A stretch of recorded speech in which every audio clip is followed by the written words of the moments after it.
Hi, எல்லாரும் எப்படி இருக்கீங்க? Welcome to our channel shades of Priya ராகுல்.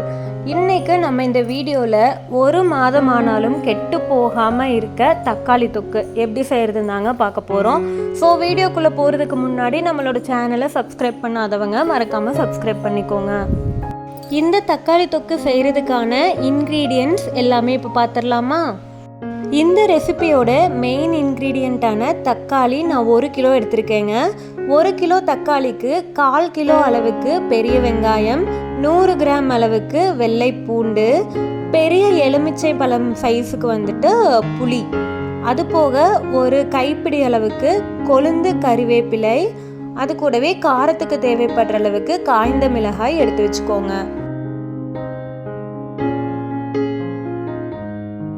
இந்த தக்காளி தொக்குக்கு கடைசியாக கொஞ்சமாக வெல்லம் ஆட் பண்ணால் நல்லா இருக்குங்க. ஸோ வெல்லம் கொஞ்சமாக எடுத்து வச்சுக்கோங்க.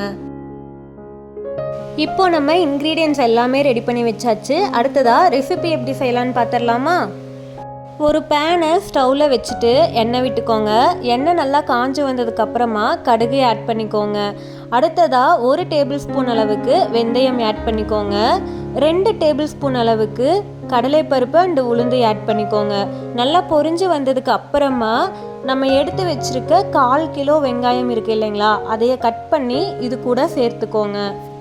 வெங்காயம் எவ்வளோ நல்லா வதங்குதோ அந்த அளவுக்கு நம்மளோட தொக்கு கெட்டு போகாமல் இருக்குங்க. ஸோ நல்லா வதங்குற வரைக்கும் எண்ணெயில் விடுங்க. அடுத்ததாக நம்ம எடுத்து வச்சிருக்க காய்ந்த மிளகாயை மிக்ஸி ஜாரில் ஆட் பண்ணிவிட்டு வீடியோவில் காமிச்சிருக்க மாதிரி அரைச்சி எடுத்துக்கோங்க. வெங்காயம் நல்லா வதங்கி வந்ததுக்கு அப்புறமா நம்ம ஆல்ரெடி எடுத்து வச்சிருக்க கறிவேப்பிலையை இது கூட ஆட் பண்ணிவிட்டு அண்டு நம்ம அரைச்சி வச்சிருக்க காய்ந்த மிளகாயும் இது கூட ஆட் பண்ணி நல்லா மிக்ஸ் பண்ணி விட்டுக்கோங்க. அடுத்ததாக நம்ம இது கூட ஆட் பண்ண வேண்டியது பூண்டு.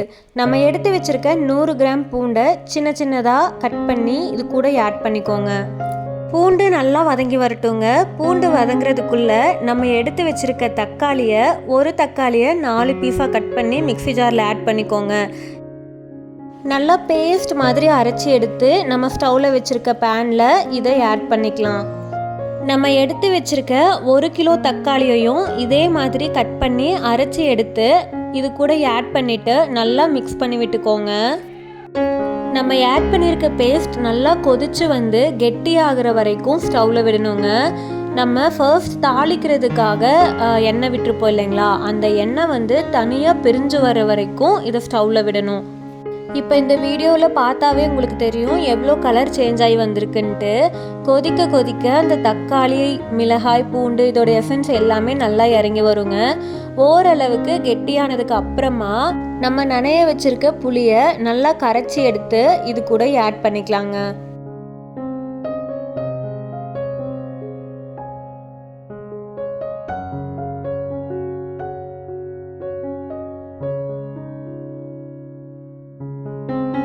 இப்போ நீங்கள் பார்த்தீங்கன்னாவே தெரியும் நல்லா கொதிச்சு கெட்டியாகி வந்துருச்சுங்க.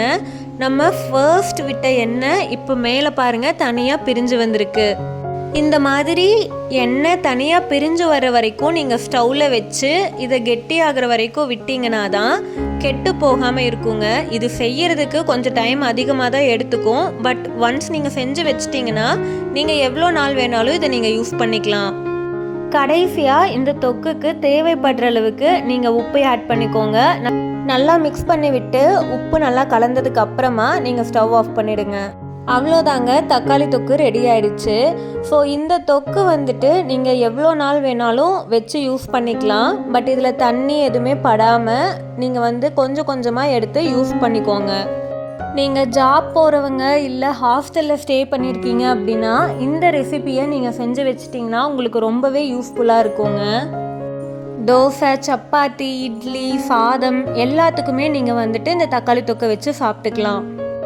இந்த ரெசிபி உங்களுக்கு பிடிச்சிருந்தா நம்மளோட சேனலை மறக்காமல் சப்ஸ்கிரைப் பண்ணிக்கோங்க.